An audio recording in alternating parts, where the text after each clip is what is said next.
Sevgili kardeşlerim, Allah cümlenizden razı olsun. Şimdi 15 Temmuz geçsideyiz.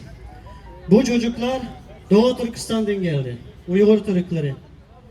Bunlar 2016 yılında Antalya'daydı. 15 Temmuz'da 27 gün dışarıda kaldılar. Millet ölen beraber elinde Türk bayrak, gök bayrak Antalya Cumhuriyet Meydanı'nda 27 gün kaldı.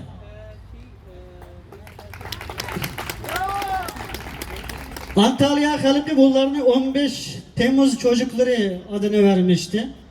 Aynı 15 Temmuz'da hani İstiklal Marşı okumuştu. Allah'a çok şükür bugün Ankara'da aynı şekilde 15 Temmuz gecesi İstiklal Marşı okudu.